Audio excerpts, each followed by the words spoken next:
You know, I actually love horror games, and it's actually kind of funny. I had a conversation with my sister about it, and she mentioned that it's weird for me to love horror games given how much the Saw movies freak me out. Though that's more of a childhood fear that I honestly do not care to actually get over. Horror movies to me are just boring. Like, I recently watched the live-action Uzumaki movie, and I stopped watching like halfway through because it was just boring. Now, that may be unfair because manga was still going on when that movie was made, but that doesn't mean much because I hated the manga as well. Now, my hatred of anything horror that isn't a game also applies to anything Western. The first horror movie I ever watched was one of those Final Destination movies, the one about people surviving a roller coaster crash. And I have one simple question. How the hell is there more than one of these movies, and how the hell is there another one in pre-production at the time of writing? Regardless, my biggest issue with horror movies is that I feel a massive disconnect with the characters shown on screen. I can't get into their shoes as much as characters from other genres, and any atmosphere given to me is kinda lost due to that. The video game medium is where this genre is at its best, but you may be wondering on why I'm even explaining this now. Well, honestly, I just remembered that conversation I had with my sister when prepping for this video.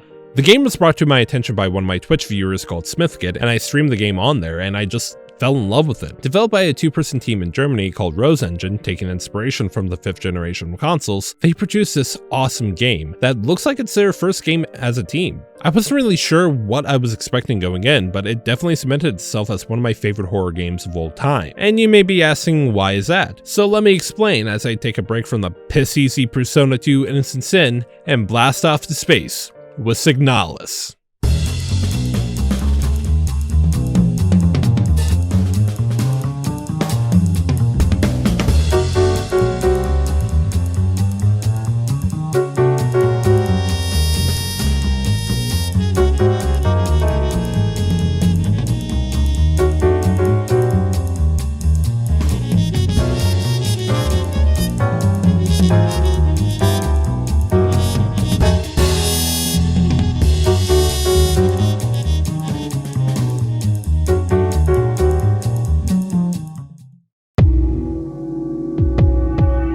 Crash landed on a random planet, an android named Alistair wakes up to find that her human partner is nowhere to be seen, eventually leaving the ship to find a random hole in the ground, and by going down, it leads her to a communication center. When sending out a distress signal, we see some flashes, and then great holes are secretly digged where earth pores ought to suffice, and things are going to walk but ought to crawl. After this, Alistair is in the bathroom of a training facility. After some exploration, she comes across a girl named Issa. She's there looking for someone as well, but traveling even further into the facility, Alistair comes across another android named Adler. After asking him for some help, Adler pushes Alistair down an elevator shaft, where there are other Alistair units at the bottom. But as she explores, she goes deeper into the training facility, eventually traveling through a mine shaft, where she does run back into Issa, but that's after she's being hunted by Adler, though a strange chimera is about to kill her. But by drawing its attention, Issa is able to take it out. Letting her rest, Alistair eventually makes her way out of the facility, but comes across the same exact spaceship she awoke from. She tries to open it, but she's unable to, ending the adventure here.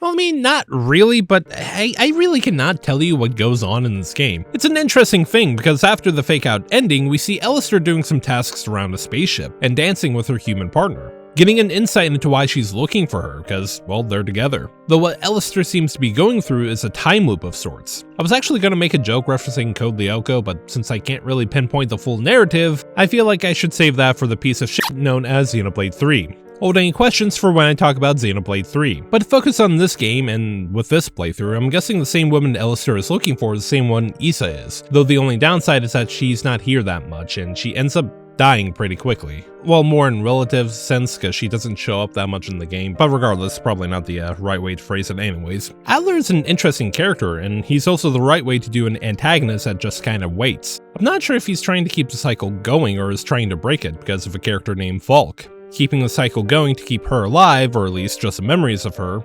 It's either that or to break it to let her rest, because a cycle like this can be full out hell.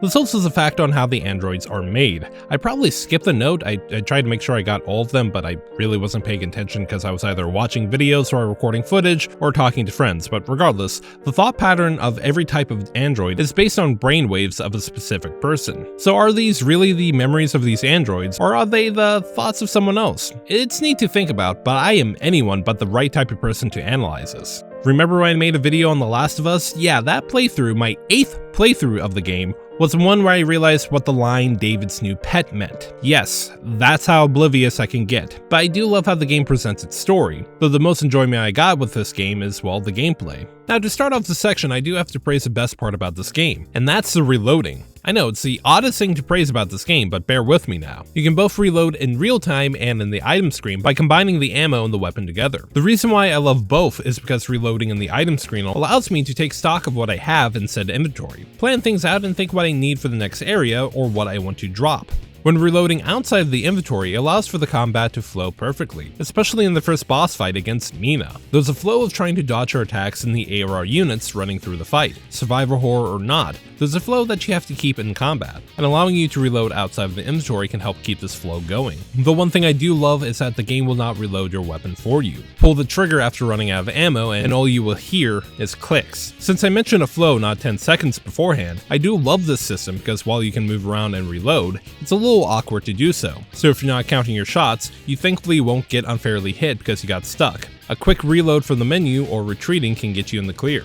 You can also push an enemy away from you to get a quick real-time reload off if they get too close. Now this is great, but don't forget about the tasers Alistair can equip that can easily down an enemy. It's interesting to have these available, even with the flashlight being something you can equip. To be honest, I thought this was a permanent upgrade at first, but no, and it's really weird, especially considering other games I've played where the flashlight really isn't something unequipable like this. Though it helps that you don't need it everywhere, and swapping around from that to the auto-injectors that revives you when you die, and to the thermite flares adds a bit of depth to the decision making to figure out what you need to bring at what times. Speaking of the flares, don't think once you've downed an enemy that they're gone for good. No, in fact, they will get back up after a while. And when I first played this game, I fucking called that mechanic. I downed the first enemy, saw it wasn't disappearing, and immediately knew it wasn't dead. After getting lost, it got back up and I fucking called it! Even playing on easy mode to get the footage recorded without an issue, I kept an eye on any enemy I downed.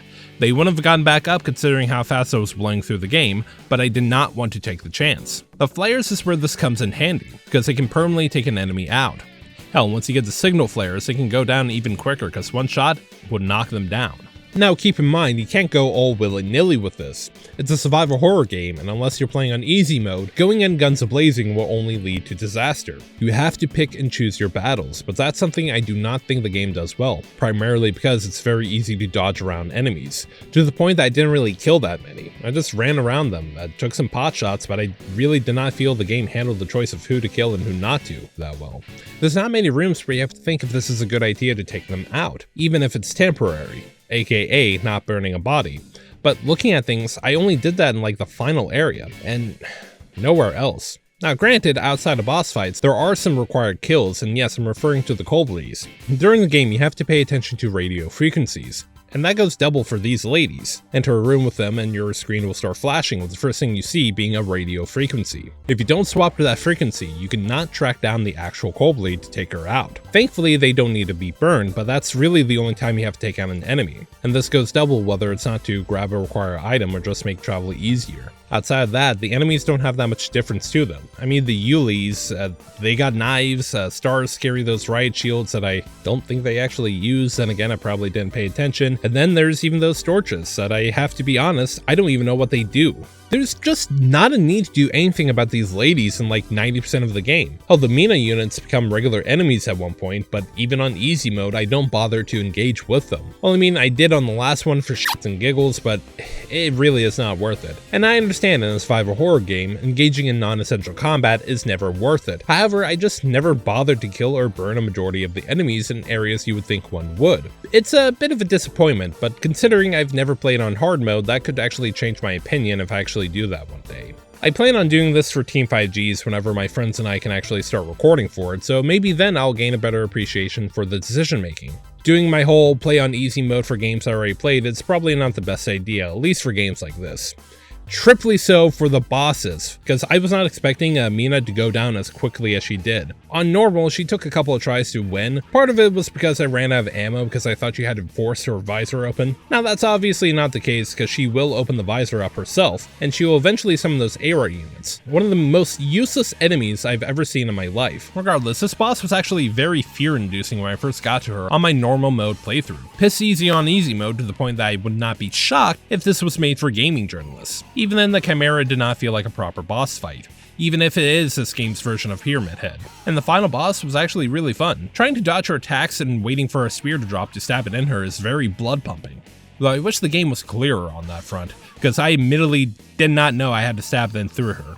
Kinda made me feel like a complete and total idiot when I realized that, but hey, I made it through, and speaking of my own intelligence, the puzzles in this game are really awesome. Like, the more I replay this game, the more I really appreciate the puzzles here, because they are the best ones I've ever seen in a survival horror game. My favorite being that fuse puzzle, simply because I'm a math nerd. Like, during my live stream, I used both my whiteboards I have to write down the value of each switch, and started adding and subtracting. I did the same here, and it's fucking great. The puzzles will tell you how to solve them without outright giving you the solution. Well, except for this water valve puzzle, I really do not like the fact that the note in the rim just gives you the solution.